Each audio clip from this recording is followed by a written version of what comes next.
buenas tardes. Les hablamos desde el CEPA Comarca Nordeste de Tenerife.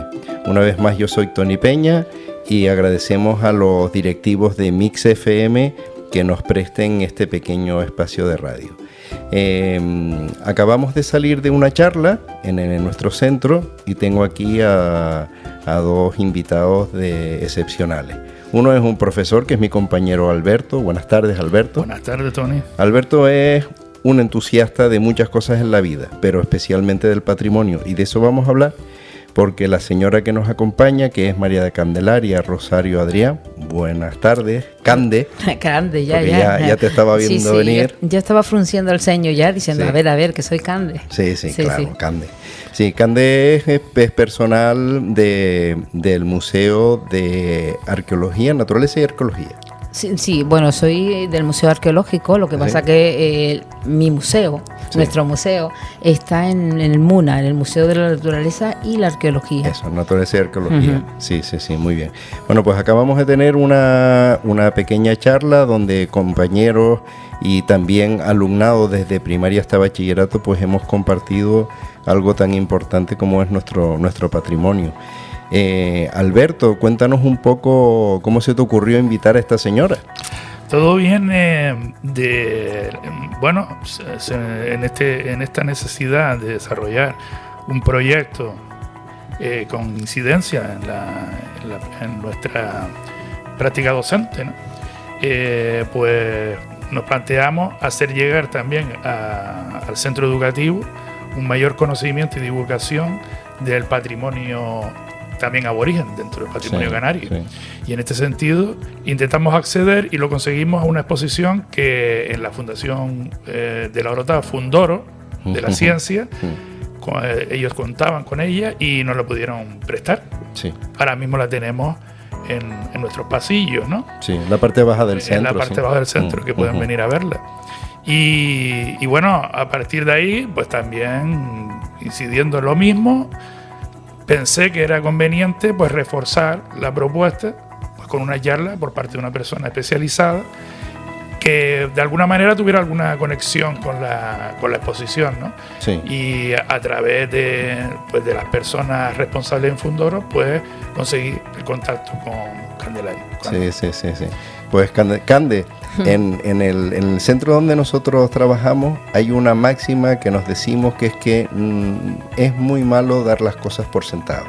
Entonces, permíteme una pregunta absolutamente simplona, pero la respuesta seguro que no va a ser simplona. ¿Quiénes eran los guanches? Los guanches, uy, qué difícil. ¿Los guanches o los hombres o las mujeres? Las personas guanches. Sí, porque ahora mismo acaba de hablar Alberto sobre esa exposición sobre la mujer guanche y la mujer aborigen, mejor dicho, y siempre hablamos del guanche en general. Los guanches eran los primeros pobladores de la isla, de nuestra isla de Tenerife, ¿no? Esos hombres y mujeres que recorrieron el territorio y que nos han dejado sus testimonios en las cuevas, en los yacimientos arqueológicos, en esos espacios de superficie, en esos lugares de ofrenda, y que nosotros hoy estamos intentando estudiar y para aclarar un poco y conocer qué pasó en esta isla antes que estuviéramos nosotros, ¿no? Sí, está claro. Me llamó mucho la atención, que yo seguí con mucho interés la charla, me llamó mucho la atención todo lo que nos pueden contar unos huesos. Sí, los huesos nos pueden contar infinidad de cosas. Yo ahora mismo, antes de comenzar aquí en la radio, estábamos hablando de que un simple fragmento de cerámica para mí es un trocito de historia, ¿no? Y nos puede contar muchísimas cosas. Y los huesos, infinidad de ellas, ¿no? No solo si eran hombres o mujeres, sino también la actividad a la que se dedicaban, las dolencias que padecían. Ya no te digo si son restos momificados que te pueden decir, pues no solo el color de piel, el color del cabello, sino lo que comieron, lo que dejaron de comer. Te pueden decir incluso cuál fue la causa de la muerte. Nosotros, por ejemplo, en el museo tenemos un resto momificado de un hombre joven y sabemos que padeció sinusitis y que probablemente esa fue la causa de la muerte, ¿no? Entonces, nos pueden contar muchísimas cosas de sus enfermedades, de cómo curaban esas enfermedades, nos pueden contar muchísimo, Sí. nos pueden dar muchísima información. Me gustó especialmente una cosa que planteaste, me gustaron muchas cosas, pero ahora al hilo de lo que comentas me gustó mucho cómo a partir de la lectura de esos huesos, cómo se puede determinar qué funciones tenían los hombres asignadas, qué funciones tenían las mujeres asignadas y qué funciones eran mixtas, que para mí fue un descubrimiento. Sí, es que muchas veces, a mí me pasa en el propio museo, ¿no? Muchas veces estoy buscando a la mujer y siempre aparece el hombre, ¿no? Aparece siempre el guanche, el pastor, y las mujeres muy pocas veces la vemos registrada, ¿no? En los elementos que están en el museo. Entonces el estudio no solo de las fuentes escritas, sino también de los restos arqueológicos, de los restos humanos, nos están dando muchísima información, ¿no? De cuáles eran las actividades más cotidianas de ellas, o las más frecuentes, cuáles eran las más frecuentes de los hombres, en los individuos masculinos, cuáles eran mixtas que podían aparecer tanto en hombres como mujeres, e incluso en los niños y en las niñas podemos ver marcas y huellas que nos están indicando también una serie de actividades que desarrollan con mayor o menor frecuencia. Sí, la verdad es que venías con mucha ilusión, pero venías también con una preocupación, que es que está muy poco integrado en nuestra población el valor por todas esas huellas del pasado, y por tanto descuidamos muchas veces por desconocimiento lo que pueden ser yacimientos o posibles yacimientos. ¿Puedes darnos algún consejo sobre eso? Con lo difícil que es. Sí, la conservación del patrimonio. Yo venía aquí con la esperanza hoy de que me lo dieran a mí, de que me dieran, buscar una solución para proteger los yacimientos. Es complicado, la verdad, porque aunque yo casi puedo decir que tengo la solución, y es la educación. Y es informar, es que la gente sea consciente de lo que tenemos y de lo que perdemos si no conservamos lo que tenemos ahí. Como decía, si un fragmento de cerámica es un trozo de historia, vamos a intentar conservar nuestro yacimiento. Todo no se puede excavar, evidentemente, y las técnicas van mejorando muchísimo, y pasado mañana nos vamos a encontrar un yacimiento o una técnica que nos va a revelar muchísimas más cosas de las que podemos hacer hoy, pero por lo menos conservarlo. Yo durante la charla dije varias veces, y lo suelo repetir siempre, que muchas veces llego a un yacimiento arqueológico y me caen 2 lágrimas, porque está todo destrozado, todo revuelto, y ahí perdemos nosotros muchísima información. Es verdad que son lugares de fácil acceso, las cuevas están ahí en todos lados, pero simplemente es un poco tener la tranquilidad, la conciencia de decir, oye, esto puede ser un lugar importante, seguro que lo es, y vamos a respetarlo. Yo ponía el ejemplo de un yacimiento que se localizó en un escondrijo en las cañadas, y unos turistas alemanes que se quedaban en bajamar encontraron un recipiente cerámico dentro de un malpaís. Ellos no tocaron nada, lo dejaron tal cual, y fuimos nosotros los investigadores los que pudimos recopilar o recuperar una pieza cerámica que había estado escondida allí en aquel escondrijo, a lo mejor durante, no lo sé, 1500 años. Sí. Y pudimos recuperarla, la tenemos en nuestro museo para el disfrute de toda la sociedad. Sí, pero más allá de poderla apreciar visualmente y de uno hacer una proyección de cómo era el pasado, se usa tecnología para poder, a partir de esa pieza, leer qué pasó, ¿no? Leer en el pasado. Claro, a ver, en este caso, por ejemplo, ha sido complicado, no se ha datado, ha sido complicado, por ejemplo, la datación, pero sí se ha intentado recuperar algún tipo de elemento que pueda estar en el interior y que nos pueda indicar qué contuvo esa pieza. Podía haber tenido manteca, podía haber tenido algún producto líquido, leche, tal. En este caso estaba totalmente limpia. Muchas veces pensamos que pueden ser una ofrenda al volcán, dadas las características que tenía la pieza, pero en otras ocasiones, cuando aparecen yacimientos, por ejemplo, otro que comenté durante la charla, que fue un espacio sepulcral que apareció en Garachico, y pudimos recuperar a una persona, me cuesta un poco hablar de individuos, una persona, un hombre de entre 30 y 40 años, pero pudimos sacar muchísima información de unos restos humanos que nos indicaban que era una persona diestra que durante muchísimo tiempo cargó en sus hombros peso porque tenía unas afecciones determinadas, unas huellas en las clavículas. Entonces nos pueden dar muchísima información. Y podemos analizar pues no solo la datación, sino su dieta. Podemos sacar muchísima información de un simple resto. Sí, es curioso. Me estaba ahora acordando de que en algún momento con todo el mundo de la autoimagen y el cuidado se puso de moda el tema de la dieta paleo. Antes, cuando empezábamos antes de la charla, Alberto, nos hablabas de esta relación amor-odio que puede haber entre la sociedad canaria y su identidad, ¿no? Es una relación conflictiva, en todo caso, y contradictoria. Yo soy de los que piensa que, bueno, las contradicciones son las que mueven el mundo, ¿no? El problema es cuando no resolvemos bien las contradicciones. Y claro, pues nosotros podemos orientar toda nuestra actitud ante la vida hacia el cosmopolitismo más extremo, hacia la extroversión total. Pero eso nos va a perder de nosotros mismos, ¿no? Nosotros tenemos que buscar el equilibrio y tener en cuenta que tenemos un territorio, que todo este tipo de yacimientos los tenemos cerca, que no solemos tener conciencia de esa realidad, y que eso no es un territorio extraño a nosotros, ¿no? Sino un territorio que nos pertenece y que debemos cuidar, ¿no? Y valorar. No solo debemos atender a lo que viene de fuera o a una visión cosmopolita de las cosas, sino también tenemos que tener una perspectiva de lo propio, claro, y un cuidado con lo propio. Sí, absolutamente. Y después no nos podemos quejar si maltratamos nosotros nuestras islas, que otras personas que vienen de fuera tomen ese ejemplo. Somos nosotros los que damos los que estamos en primera fila. Cande, una pregunta que se me pasó en la charla.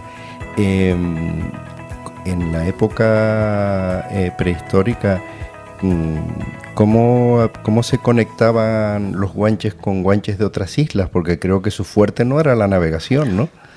No tenemos constancia de que hubiera contacto, aunque ahora las nuevas investigaciones están empezando a poner una serie de dudas ahí, ¿no? Los textos nos hablan, por ejemplo, de que en Gran Canaria hacían unos barcos con troncos de drago y recorrían la isla, alrededor de la isla, pero no tenemos constancia de que hubiera contacto de una isla a otra. Las últimas investigaciones están empezando a crear esas dudas, sobre todo por el estudio de los restos humanos, ¿no? De algún tipo de relación. Tenemos que tener en cuenta también una cosa, y es que navegar entre las islas es complicado. Claro. Tenemos unas corrientes que te llevan, y lo vemos aquí, cuando por desgracia alguien cae al mar en Teno, aparece en la punta del Hidalgo. No sé, estoy poniendo un ejemplo así un poco bruto, ¿no? Pero no tenemos constancia de que existiera constatado de una forma segura la navegación y los contactos entre una isla. Yo supongo, con lo cerca que se ve, por ejemplo, estamos en Santa Cruz y miramos hacia Gran Canaria y está al lado. O sea, si ves las hogueras por la noche, ves una hoguera y dices tú, es que estamos ahí, parece, pero no sé de qué forma podrían. No hemos encontrado, por ejemplo, me extraña que no haya cerámica similar entre, por ejemplo, de Gran Canaria, una cerámica pintada, y no la hemos encontrado aquí. ¿Había contacto, no había contacto? ¿O La Palma, que tiene esa cerámica con tanta decoración? ¿Qué pasa por ejemplo, con La Gomera? La Gomera y Tenerife se parecen muchísimo, pero ¿realmente había contacto? Puede que sí hubiera contacto, pero todavía no llegamos a tener claro ni de qué forma se podía haber navegado, porque tenemos también que tener en cuenta otra cosa. ¿Ellos vinieron solos o los trajeron? Los aborígenes, los primeros pobladores, vinieron solos o los trajeron. Ellos eran navegantes, sabían navegar. Porque yo muchas veces me pregunto, yo he vivido toda la vida en Tenerife, en nuestras islas, pero soy incapaz de construir un barco y irme a Gran Canaria. Eso es lo que yo me planteé cuando estaba escuchándote, que es que, vamos a ver, si estas personas vinieron en mar, vinieron por vía marítima, vendrían arrastrando una cultura de navegación, pero después, la verdad es que, bueno. No, entonces, o es que los trajeron. Sí. Porque claro, es que nosotros hoy tenemos, claro, tenemos los mapas, tenemos internet, sabemos que el continente africano está aquí, que ahí hay unas islas que se llaman las Canarias, que más arriba están las Azores, que luego están las Madeiras, que más abajo está Cabo Verde, pero antes no lo sabían. Si damos por sentado que esto era una población sobre todo ganadera, por sus características, por la cultura que tienen, no veo claro que supieran navegar. Ellos por sí. Sabemos que habían pueblos que tenían la navegación, los romanos, y anteriores a ellos, por supuesto, los fenicios y los púnicos, pero los romanos. Ahora tenemos un yacimiento en la isla de Lobos, puramente romano, conocían las islas, y probablemente las islas ofrecen muchos recursos para traer una población aquí y que trabajen, que saquen, pues yo que sé, esa materia prima que necesitan para la púrpura, para el color, como pasa en el islote de Lobos, ¿no? Para los tintes. Ahora los tintes son artificiales, pero antes eran todos naturales, tanto de animales como de plantas. Entonces necesitaban ese tipo de... No nos ponemos de acuerdo los investigadores en reconocer si ellos vinieron solos o los trajeron. Bueno, pues los buenos investigadores tienen más preguntas que respuestas. Ahora sí, muchísimas más. Eso desde luego. Eso forma parte de la ciencia. Claro que sí, por supuesto. Y pues te voy a hacer una pregunta que todavía genera más incertidumbre. ¿Qué es lo que podemos aprender del pasado, de nuestra historia, para ver cómo vamos cincelando nuestro futuro? Vamos cincelando nuestro futuro. ¿O nos lo van cincelando? Vamos fatal. Vamos fatal porque, a ver, yo muchas veces me pregunto, ¿ellos también realizaron esa destrucción del medio que nosotros estamos haciendo hoy? En eso estaba pensando yo Claro, ahora mismo, es que cuando me haces esa pregunta... ¿Qué aportaron ellos en la adaptación al medio necesaria e inteligente que deberíamos tener nosotros, que no la tenemos? No. Ellos desde luego tenían una muy buena adaptación al medio. Lo vemos en los restos humanos porque está muy buena adaptación al medio. En los recursos que ellos utilizaron, nosotros, como decía en la charla, ellos conocían, probablemente los primeros pobladores conocían el metal. Al no tener metal aquí, aprovecharon esos recursos, ese basalto, esa obsidiana, aprovecharon la madera, aprovecharon todo. Pero y la destrucción que pudieron provocar, también me lo pregunto, ¿no? ¿Ellos provocarían incendios? ¿Que pudieron controlar o no? Pero es una pregunta retórica lo que estás haciendo. Sí, es que no sé lo que podemos... y la destrucción va a ser así. Y luego, claro, y también no sé cómo lo valorarían. Yo no sé si ellos estaban esperando a que viniera alguien a buscarlos y miraban al mar para volver a los primeros. Supongo que la primera población que llegó aquí, que fue abandonada de alguna manera, pues estarían mirando al horizonte diciendo, oye, pero no nos van a... Antes que te nombré épocas prehistóricas, que yo creo que es bastante incorrecto, ¿en qué edad más o menos se puede datar los primeros guanches? La datación, a ver, las dataciones de carbono 14 nos están diciendo que, por ejemplo, en la isla de Lobos había gente, pero eran romanos. Ahí no hemos encontrado todavía gente indígena, aborigen, indígena, porque muchas veces no se utiliza el término aborigen, se utiliza más el término indígena, porque aborigen parece como más despectivo, ¿no? Ahí también estamos todo el día los investigadores peleándonos a ver cuál es la terminología más adecuada, ¿no? Pero en torno a la era había gente aquí ya. Y cada isla tiene una adaptación diferente, ¿no? Ahora en los últimos años se están haciendo se está invirtiendo, porque las adaptaciones no se hacen aquí en Tenerife, tienes que mandarla, ahora hay alguna en la península, pero generalmente nosotros la mandamos a Estados Unidos o a Holanda. ¿Te refieres al procedimiento técnico para desde un vestigio poder identificar la fecha? Yo el año pasado en un proyecto que se hizo con el Ayuntamiento de La Laguna pudimos datar algunos yacimientos de aquí, de Valle de Guerra, de Tejina, Valle de Guerra 1, de Tejina, La Palmita y el barranco de Milán, y luego algunos de la zona de La Laguna, pero más de la zona del Barranco de Santos, perteneciente a La Laguna, con un proyecto del ayuntamiento, y se pudieron datar algunos yacimientos, pero es complicado, datar, sí es complicado porque es carísimo y bueno, entonces ahora últimamente se están haciendo en Gran Canaria, han invertido bastante en dataciones, se están haciendo un buen proyecto sobre las dataciones y en torno a la era ya había población, más o menos en torno a la era, y cada isla está dando unos resultados diferentes. Digo esto porque, por ejemplo, hace 20, 30 años, las dataciones nos estaban diciendo que, por ejemplo, en Tenerife había gente del siglo VIII antes de la era. Esas dataciones se están revisando, pero sí que podemos decir que en torno a la era estaba la gente aquí ya.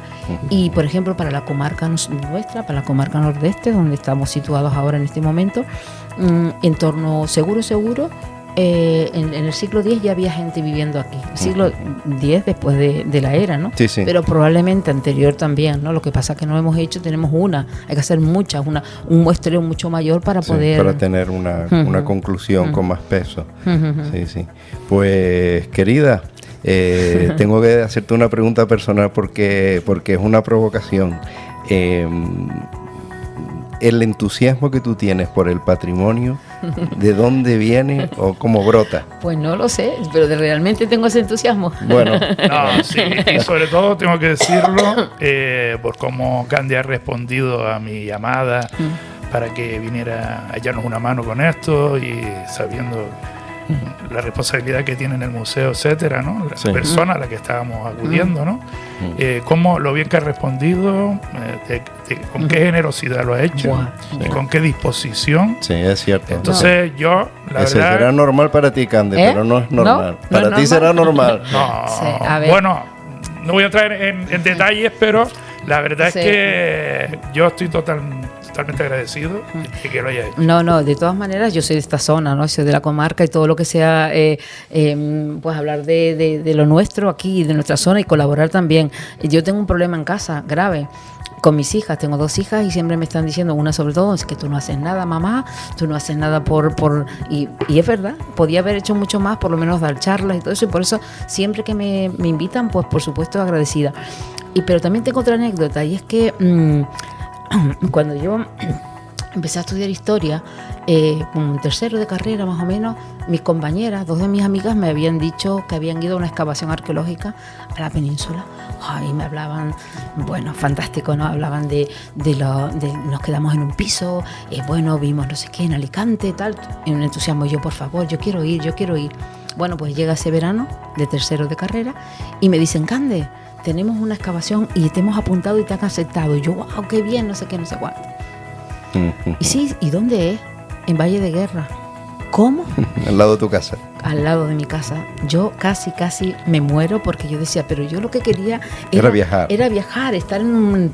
Y claro, yo ahí no. Pues de verdad, lo tengo que decir, de verdad, con un orgullo increíble.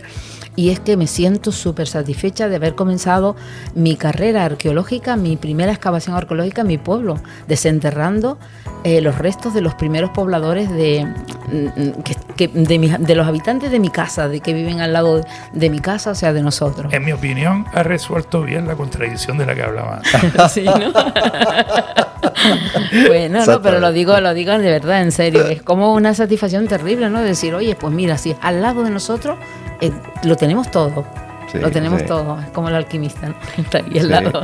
Es la mirada con que... Sí, y yo estoy súper orgullosa y súper contenta de poder decir que mis inicios fueron aquí, en mi tierra, en mi sitio, en mi espacio. Muy bien, muy bien. Pues, audiencia de Mix FM, no todos los días se tiene en esta mesa de radio una especialista que nos puede hablar de los guanches con la propiedad con la que tú has hablado. Sobre todo que has sido muy honesta porque has planteado cuando hay algunas certezas y cuando hay muchas lagunas que estudiar. Ha sido un verdadero placer. Alberto, muchas gracias por toda tu implicación en este proyecto y bueno, que tengan buena tarde. Muchas gracias de verdad por todo. Gracias. CEPA Comarca Nordeste de Tenerife. Enseñanza de adultos. Si dispones de tiempo, te ayudamos en tus estudios y en la informática. Nunca es tarde para ponerse al día. Matrícula abierta. Llama al 922 15 03 12.